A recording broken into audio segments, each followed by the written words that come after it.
সকলোকে নমস্কাৰ জনাই আজি এটা কথা আলোচনা কৰিব বিচাৰিছোঁ যে 19/7/2024 তাৰিখে যিসকল প্ৰাৰ্থীয়ে DWত LPP নিযুক্তি প্ৰক্ৰিয়াৰ কাৰণে DWত উপস্থিত হৈছিলে সেইসকল গোটেই প্ৰক্ৰিয়াটো পলম হোৱাৰ কাৰণ হৈছে যে NIS আৰু ODL DLED সন্দৰ্ভত বিভিন্ন অলৰেডি কেছ চলি আছে। সেই কেছৰ এটা চূড়ান্ত সিদ্ধান্ত অহাৰ পিছতেই আমাৰ LPUP নিযুক্তি প্ৰক্ৰিয়া সুচাৰুৰূপে পৰিচালনা হ'ব আৰু লগতে ৰেগুলাৰ DLED সকলে সেই সম্পৰ্কে চিন্তা কৰিব দৰকাৰ নাই। NIS আৰু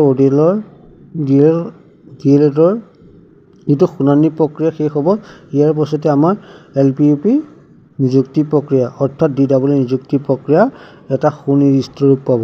ইয়াকে কৈ সকলোকে নমস্কাৰ জনাই আজি এটা কথা আলোচনা কৰিব বিচাৰিছোঁ যে 19/7/2024 তাৰিখে যিসকল প্ৰাৰ্থীয়ে DWত LPP নিযুক্তি প্ৰক্ৰিয়াৰ কাৰণে DWত উপস্থিত হৈছিলে সেইসকল গোটেই প্ৰক্ৰিয়াটো পলম হোৱাৰ কাৰণ হৈছে যে NIS আৰু ODL DLED সন্দৰ্ভত বিভিন্ন অলৰেডি কেছ চলি আছে। সেই কেছৰ এটা চূড়ান্ত সিদ্ধান্ত অহাৰ পিছতেই আমাৰ LPUP নিযুক্তি প্ৰক্ৰিয়া সুচাৰুৰূপে পৰিচালনা হ'ব আৰু লগতে ৰেগুলাৰ DLED সকলে সেই সম্পৰ্কে চিন্তা কৰিব দৰকাৰ নাই। NIS আৰু